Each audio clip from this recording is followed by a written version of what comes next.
big week for politics. Part of Truth host Professor JJ Tabane previews what's to come, what's to be expected.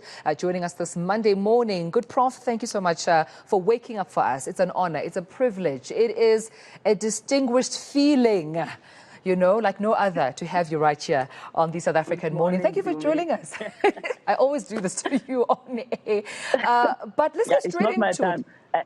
I know. A couple of people said I still looked sleepy on camera, so please forgive me because it's not my time of waking up. For the night shift. That's why I always tease you, because I know mornings are not for you. Yes, let's talk about it. Starting with Phala Phala.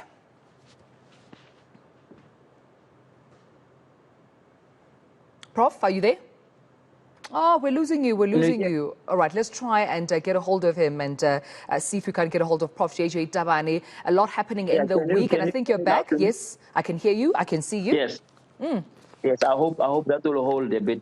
I was saying that the Phala Phala report back, which was due yesterday, is going to be the big thing that we need to look out for, because it has huge implications, political implications for Ramaphosa, for the ANC, and of course for the country. Because if there is a case to answer, there will no longer be a way for Ramaphosa to postpone the issues of facing up to the law. In other words, he may be charged before December, and then that would mean that he must step down. And that would open a race for all of the people who are now vying for his position. The Zweli Mkhize of this world, the Lindiwe Sisulus of this world. So December could be hugely unpredictable, but the key thing is this week and next week. This committee has been given up to the 19th to finalize on the basis of the report that President Ramaphosa would have given yesterday. So a big week to look forward to that. As these things happen, probably that report will leak to the media before the end of the week, even before the committee tells us what's in there. And so we'll be having a lot of discussion about that. So that's a big political story coming up this week. Another political story to me is the killings. The killings in KZN, as you have seen over the weekend, give us a sense, and of course the 21 bodies found of Zamazamas last week. All of that will come to center stage, because I understand the portfolio committee in policing would have summoned the minister to come and answer for this, because those two incidents, just these two incidents, and not that they are the only ones, give a sense that we are losing the fight against crime, and we are losing it desperately. If you look at what happened in the gender-based violence summit last week, there was almost a cry to say this is now becoming hopeless, and a lot of people, unfortunately, found that summit, in as far as safety of women and progress thereabout, was a waste of time.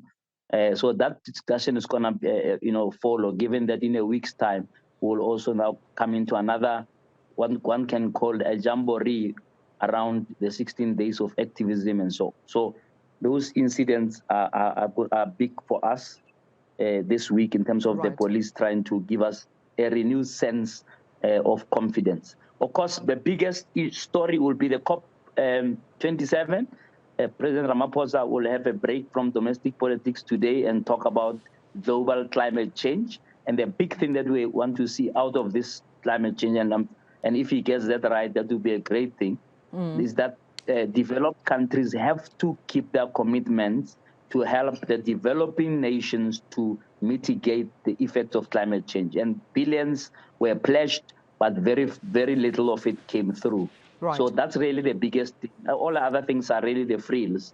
The whole issue of just transition, you've had Gwede Mantashe over the weekend talking about how this is important, and you can't just pull the plug on coal, for example, without putting anything in its place. Otherwise, you result in poverty deepening, you result in what is called ghost towns where coal is key.